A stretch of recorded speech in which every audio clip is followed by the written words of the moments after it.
Welcome to our first episode of the California Probation Connection, a podcast by the Chief Probation Officers of California. I am your host, CPOC Executive Director Karen Pank. This podcast is a way to discuss in more detail the complex topics that face probation professionals, as well as everyone involved in our justice system. In today's episode, I spoke with Dorado County Chief Brian Richart and Santa Clara County Chief Garnette about the ever-changing landscape of California's juvenile justice system and what role probation plays now and will play in the future.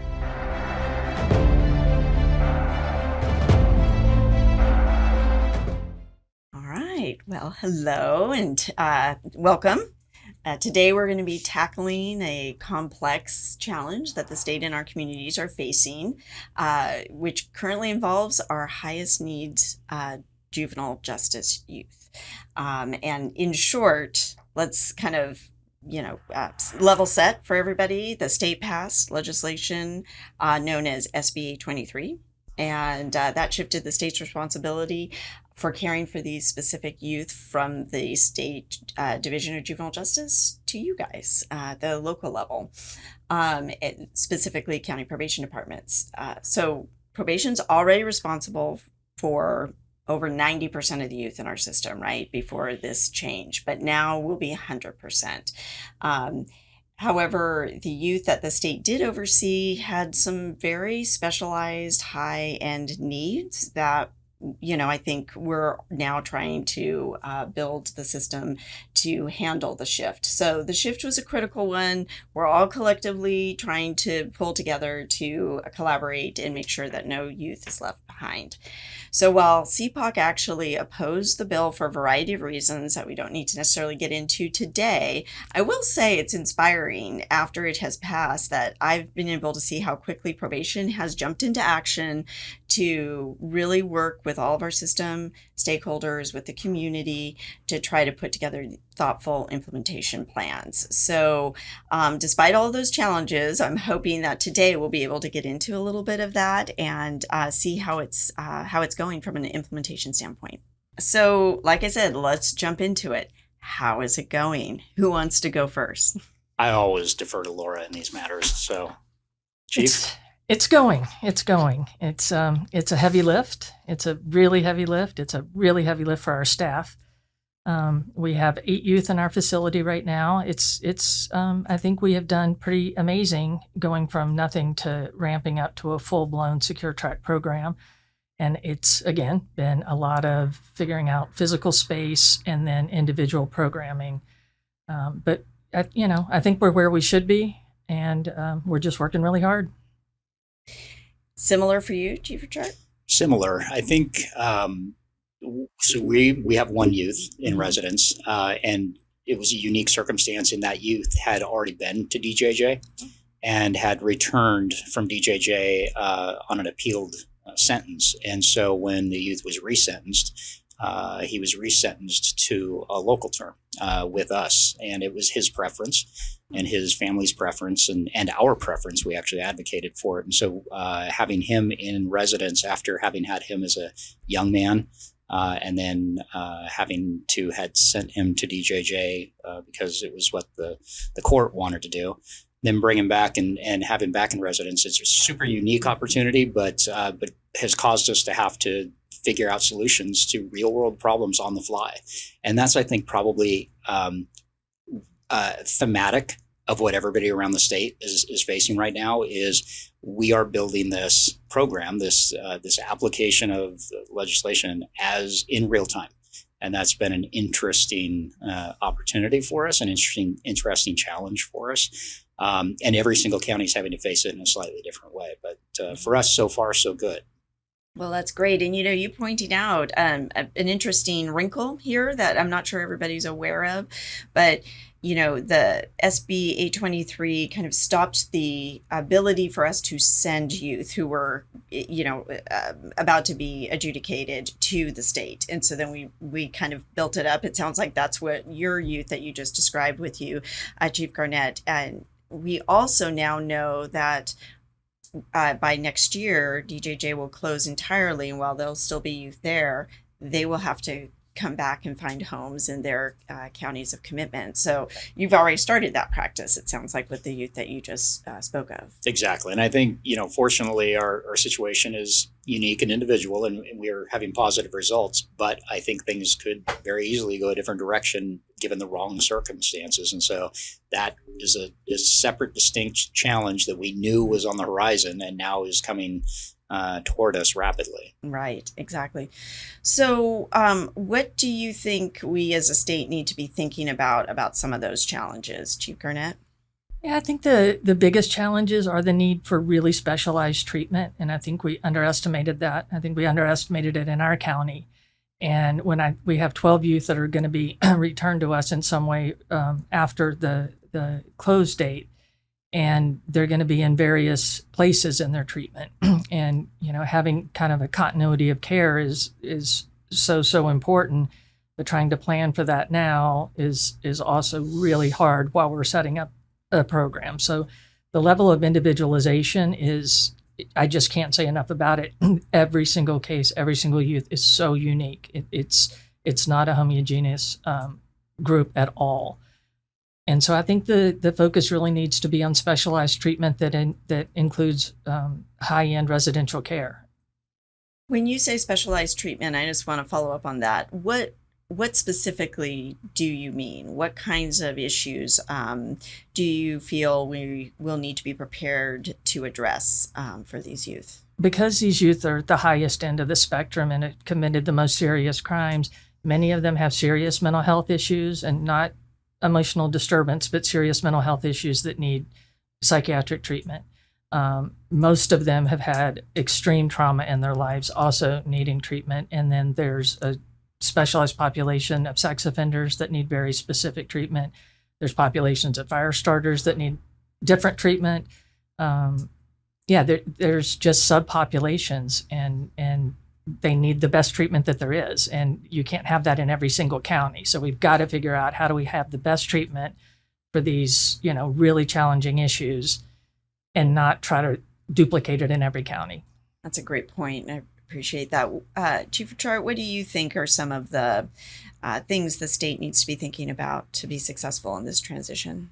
So focusing on the reality of what was and now what is. So the reality of what was is the state took youth who were at the highest end of the needs spectrum, and according to the court, were unable to actually be rehabilitated in the local population.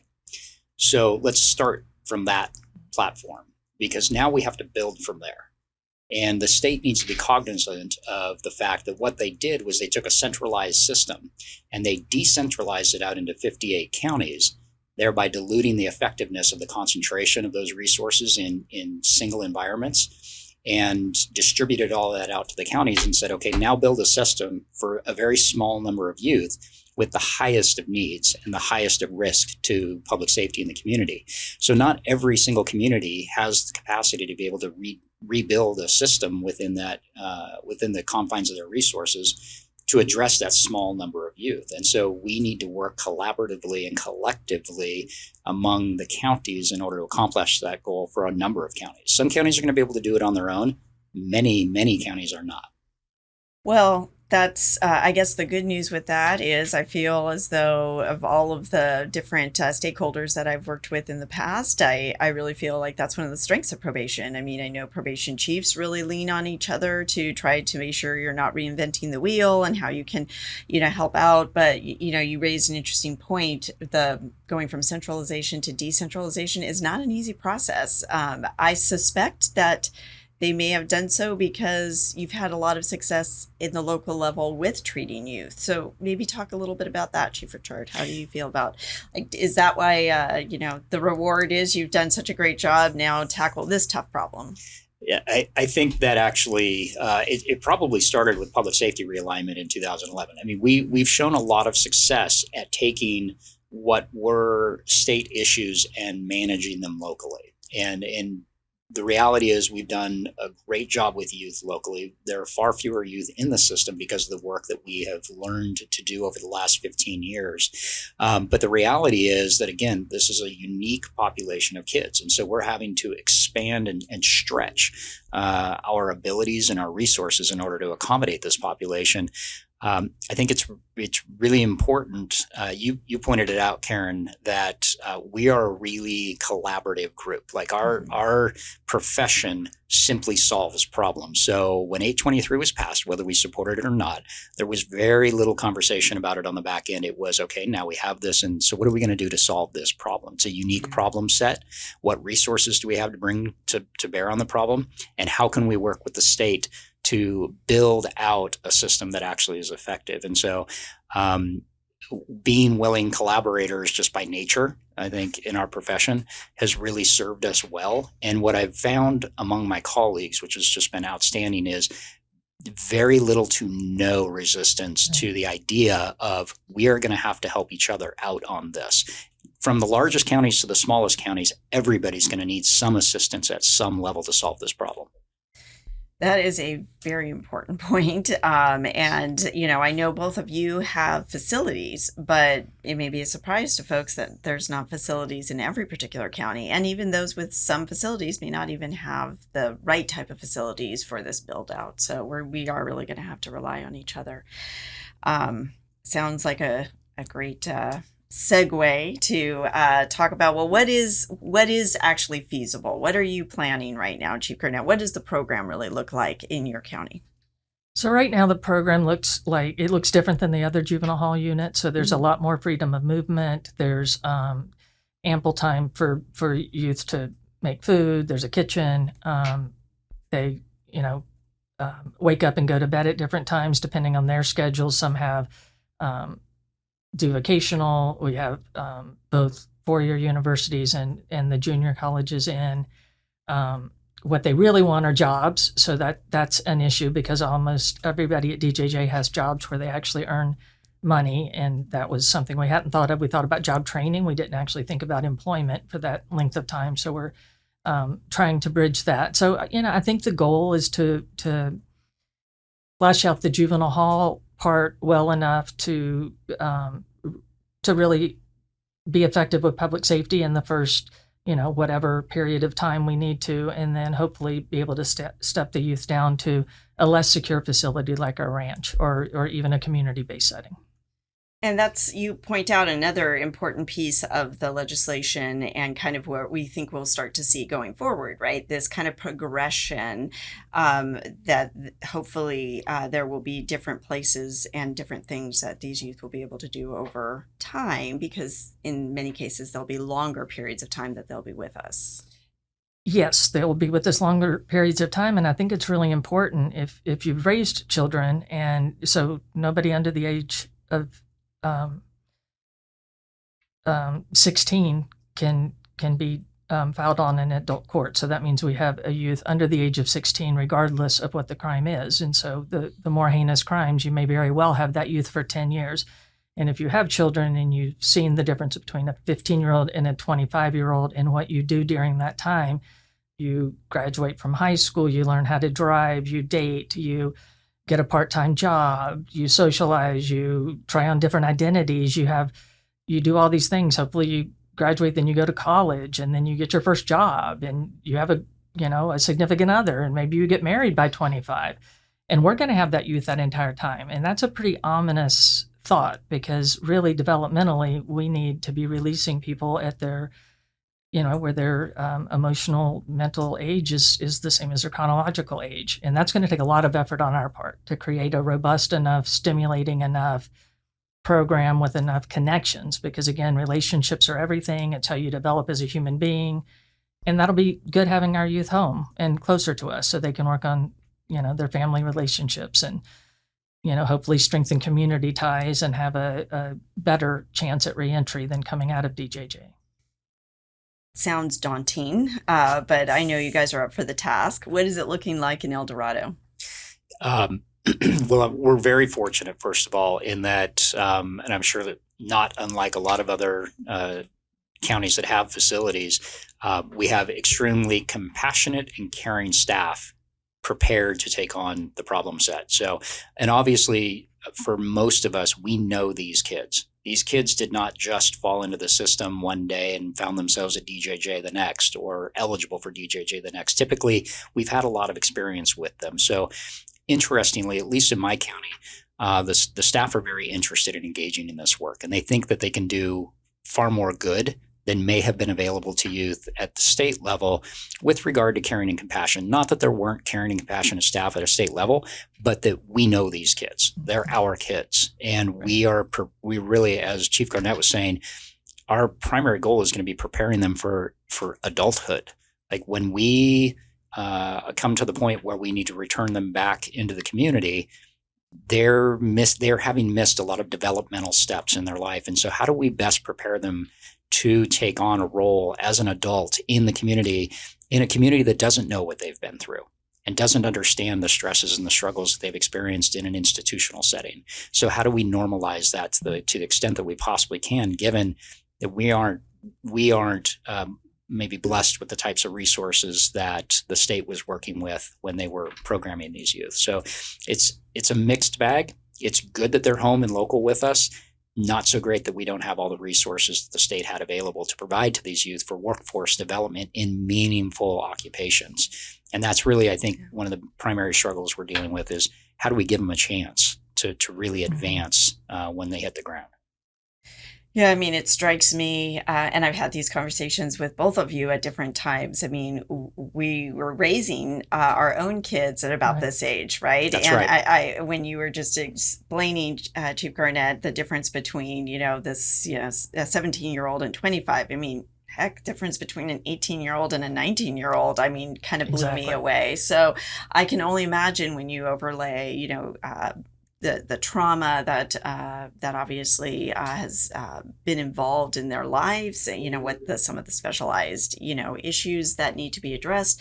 It's quite a task. And you mentioned, Chief Richart, our staff. I mean, this in the end, it's going to be successful based on our staff's ability to rise to the occasion. So what are some of the challenges that you're hearing from your staff? What are some of the things that you as a chief are trying to address to try to help them be best prepared for this challenge? Yeah, I appreciate that. I'm just coming off a tour of Midwestern facilities. I was in Missouri last week, and here in California, we've heard about the Missouri model and the facilities that have been constructed back there for the last decade, and how we need to move ourselves more and more toward that model. And so I needed to see it firsthand. And so I went to 3 different jurisdictions last week, and I will tell you that the one thing that I walked away with that was screaming in my ear was, it doesn't matter what the facility looks like. It doesn't matter what the program looks like. It matters what the staff's mental attitude towards their youth are. And I saw a variety of applications of that to where I would say we're so much more well prepared to deal with this population than if you were to ask some of the staff that I saw back in the Midwest to take on this challenge. They would struggle mightily with it because of their attitude and their mindset towards kids. And I think that my staff, and I think most all the staff that I've worked with at a state level around from counties all over the state in training programs, is that their mindset is really well prepared for this. Like they're really focused on the compassionate side of this, that it's not in any way about a punitive action towards a kid. It's about a need to suspend their engagement in the community. And while we have them, do the best we can for them to prepare them to go back out in the community, because we know they're all going back out in the community. So how do we prepare them for that? And our staff are prepared, I believe, for that. That's great. Yeah. Who would have thought people matter? Yes. Yeah, that's an interesting concept. Chief Garnette, you have any thoughts on this topic? Oh, absolutely. I mean, I always say that the people that know the most about youth are the graveyard staff, the ones who stand outside the kids' cells when they don't open the door because it's not safe, and they talk to them for hours and hours and hours about their life, about why they can't sleep, about how anxious they are. And they have really meaningful relationships with these youth. And I said it's a heavy lift, and it is a heavy lift. But right now we have the youth, it's what I've always said. We had them before they went to DJJ, and we had them when they got out of DJJ. So it just means we're keeping them in the middle part. And so for our staff, they were pretty excited about that. Like a lot of times they would feel like a youth had been there for a couple of years going through their trial, and they would really feel like they were doing good work with them. And then they would be uprooted and have to go to the state and then re-enter again. So yeah, our staff are excited and really, really optimistic and thinking of just a lot of out of the box things. It's interesting listening to also the Missouri discussion, Chief Richart, that, and I would say it's probably been 2 decades that we've been hearing about the Missouri model. I'm dating myself here, but it is. So I'm fascinated that you actually got eyes on, and that was kind of your takeaway. We're going to have to think about how we are evolving our responses to the system. But when I think about how the evolution of juvenile justice in California, I mean, there's a lot of excitement right now around 823. I mean, I was just at a convening yesterday and was really taken aback by, just the pure excitement that this is just monumental change. And it is a big change, but it's really one of the many changes that we have seen in California over, I would say, the past 2 decades, And so do you think that change and that kind of slow march up to how we treat juveniles in the justice system at the local level, has benefited from that march through the various different reforms that, whether it be JJCPA all the way, to where we are today? I mean, do you think those policy reforms have helped probation be ready for the task? Now, this was one that I'm throwing out at you, so who wants to take it? Absolutely. I mean, like the one constant in our field is there's no constant. We change all the time. We're evolving all the time, and we're really, really proud of that. Like we don't want to, go backwards or pause, because you should be evolving, and we should be more interested in doing things better, getting better results. And our field, out of all of law enforcement, has absolutely been the leaders in this area. And we talked about disproportionality and over-incarceration 20 years ago.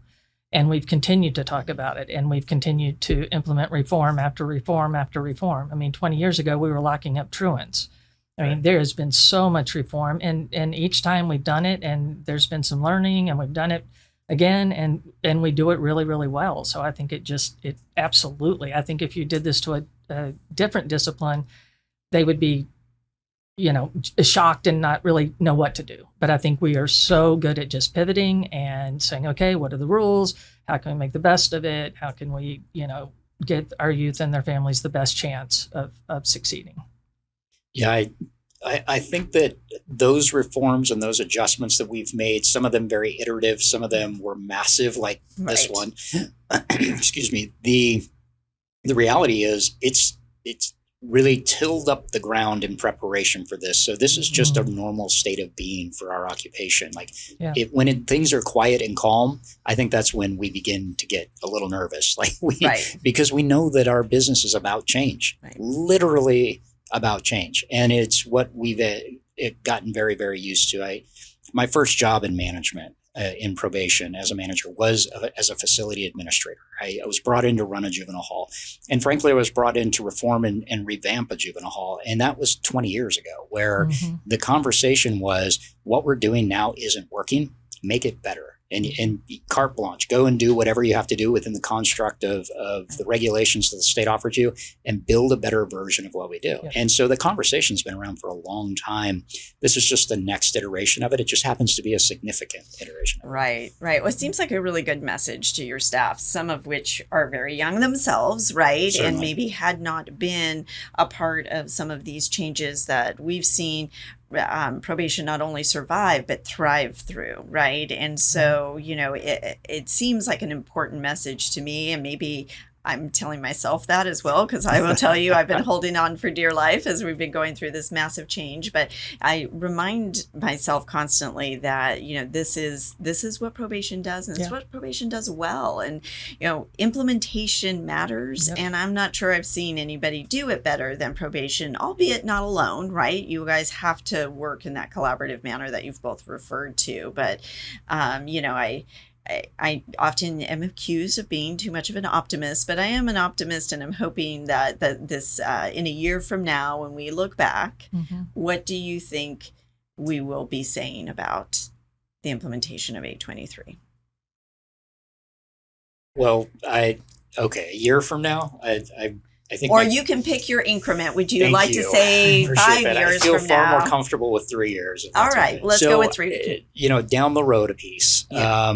Here's what I think. First of all, as we've talked about, we're very good at adapting and adopting changes. And ironically, because as individuals in this occupation, we're not great at change. Like, we really sort of resist change a little bit. It's just in the nature of the people that come into our business. But the reality is the system of probation, the business of probation, is very good at adopting changes in practice and policy and approach. And I think that let me put it to you this way. This is another one of those things we cannot afford to fail at. Like, failure in this context means harm to kids. And nobody in our business has ever been willing to accept that reality that we may harm a child if we don't do it. So we're going to just do it well.